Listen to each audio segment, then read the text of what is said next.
How to Stop Overspending. Hi there, it's Luigi and welcome to Catapult Capitalism, your guide in making smart financial moves for your future. If you enjoy watching our videos, feel free to like, subscribe, and hit that notification bell so you get updated whenever we upload a new video. In today's video, we will share with you some tips and tricks on how to stop and avoid overspending, as well as how to recover when you've already overspent. Have you ever begun the month with the greatest intentions to save money? Buying just what you need, avoiding sales displays, and keeping a close eye on your spending. Then, everything goes down the drain with one simple swipe. You've spent more money than you intended to before you realized it. Don't be too hard on yourself. It happens to a lot of people. So before you get to your next credit card statement and wonder how to stop spending money, keep on watching for some great advice. We overspend for a variety of reasons. It's possible that we're unaware of our genuine spending habits. Perhaps we are overestimating our income, costs, debt payments, and spending. Here are some things you should ponder on so you can understand your financial situation. Recognize your spending triggers. Knowing how to stop spending money often involves recognizing the emotional and psychological factors that lead us to spend. By eliminating those triggers, you eliminate the desire and chance to overspend. So the next time you leave the house, bear the following in mind. Time of day. Do you notice that you have a greater energy at various times of the day? If so, shop when you have more energy and are less worried. When you're comfortable and less stressed, you'll make better spending decisions and think more clearly. Environment. Is there anything that makes you want to spend or feel forced to spend just because you're there? Craft fairs, shopping malls, house exhibitions, and even vacations are all good examples of situations in which you are more prone to spend impulsively. So, remove the temptation by either avoiding such situations and places or bringing only a few bucks with you. Similarly, if you have a favorite store and find yourself strolling around the aisles looking for amazing discounts, do all you can to reduce your chances of going there. If you must visit your favorite store, keep your money and credit cards secure from yourself. We'll talk more about this later. Mood. Moods and mental states might affect our energy resources, making us more susceptible to impulse purchases. For example, if we're sad, stressed, or anxious, we may seek retail therapy to make ourselves feel better. Instead of going to the mall or your favorite online shopping site, go to the gym or the park. Going for a stroll or performing some exercise will do wonders for brightening up your mood. Other emotions might tint your purchasing with rose-colored glasses, making everything appear to be a steal. What matters is that you understand the moods that influence your purchasing behavior and create techniques to avoid buying during moods that encourage you to buy on impulse. Peer influence. Do you spend more money while you're out with your buddies than you normally would? Even our best friends may be a harmful influence on us, especially if they have terrible spending habits themselves. If you can't afford to dine, buy, or travel like your pals, it's totally fine to refuse their invitations. Learn how to say no. Instead, provide plans that will not cost you a lot of money. Meeting for coffee instead of breakfast, discovering new hiking trails instead of going to the newest concert, or hosting a potluck meal at home instead of going out to eat are some money-saving ideas to explore. You won't be able to afford pricey vacations or fancy dinners, but you're still able to have a great social life without breaking the bank. Don't be afraid to tell your friends that you're attempting to save money. Perhaps they'll even assist you on your quest, and some may even join you. What matters is that you surround yourself with individuals who will encourage you while you strive toward your financial objectives. Lifestyle.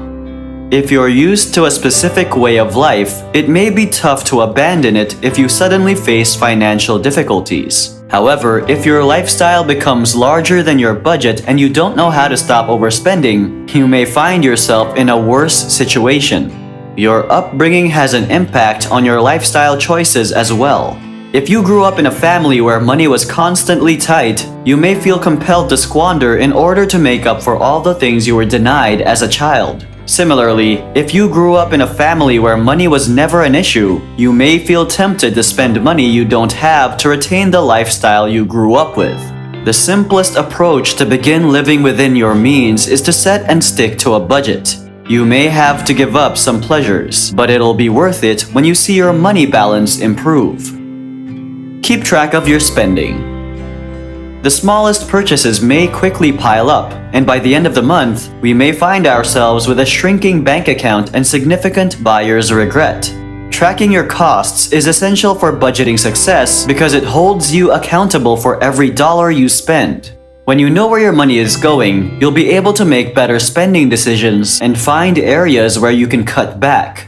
Many customers begin by recording their larger spending, but it is as crucial to keep track of their modest, regular purchases as well.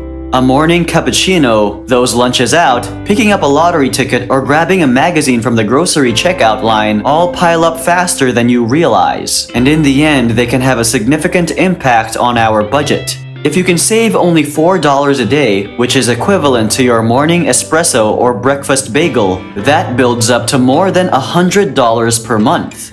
Imagine how much you can save if you review all of your unnecessary expenses. Stop relying on credit cards and stick to cash. It's easier to use a credit card to make a purchase than it is to count out a wad of cash. Yet this ease is one of the reasons many people overspend. The disadvantage with credit cards is the simplicity with which you might spend a lot. When we casually give our card to make a purchase, we are frequently unaware of how much everything will pile up at the end of the month. With cash, you can see how much you have and how much of it is depleting with each transaction. By paying just in cash, you force yourself to spend only what you have. So give your credit cards a rest and experiment with a cash-based approach to see if it helps you control your spending. Take out some cash at the start of the week based on your budget and place it in an envelope that will serve as your ATM for the week. Draw out a few dollars here and there to pay your purchases, and if you run out of cash, then you'll have to figure out how to stretch your money. Paying using cash teaches you how to quit relying on credit and how to stop spending money you don't have. The cash envelope approach will also inspire you to be more resourceful and innovative. If you overspend and don't have enough money to go out with your friends, you'll have to find other methods to save money, or come up with budget-friendly alternatives to spend time with them. Forget about your credit cards. Take only the amount of cash you anticipate needing and leave your credit cards at home when you go to the mall or the grocery store. There's no need to bring your credit cards with you unless you're positive you will purchase anything with a card, and you have a strategy to pay it off. This avoids the temptation to use the card for a spur-of-the-moment purchase, which is frequently the quickest way to get into debt. If you buy online, saving your credit card information on your shopping profile is convenient, but it also makes it simpler to make impulse purchases. It only takes one click to get from a couple of pairs of shoes to $100. Deleting your credit card numbers makes it somewhat less convenient to make purchases, and you may decide that you don't need that item after reaching for your wallet and pulling out your credit card. If you already have your credit card numbers memorized, cancel your current credit cards and apply for new ones. Then, go through your favorite shopping accounts and delete any saved information, so you don't get tempted to buy with a single click. Set short-term financial objectives. Setting some short-term, achievable financial objectives is a fantastic approach to keep motivated while you change your spending patterns. These objectives will continuously remind you of why you're cutting back on spending and making a few sacrifices. It's also critical that your objectives are precise. A broad objective like reducing your spending on dining out isn't going to cut it. Quantifiable goals such as I will reduce my spending on eating out from $200 per month to $100 per month are better and provide a target to aim for, preventing you from shooting in the dark. Saving 10% of each paycheck into a separate account, sticking to a cash budget for 3 weeks, and bringing lunch to work every day for a month instead of eating out are some short-term goals that can change how you view and use money. Whatever your objectives are, it's critical that you keep them basic but specific, attainable, and posted somewhere visible to remind you what you're aiming for. It takes effort and determination to stop overspending and reform your spending habits, and the impulse to swipe your card will pop up every now and then. This occurs to everyone, so don't be too harsh on yourself. No one can entirely break old behaviors overnight. Once you've learned how to budget and have certain objectives and protections in place, you'll become a knowledgeable consumer who understands how to avoid wasting money and instead utilize it sensibly. And that's it for today's video. If you enjoyed this video, don't forget to like, subscribe, and hit the notification icon so you can be notified whenever we upload new videos. Thank you so much for tuning in to Catapult Capitalism, and we'll see you later.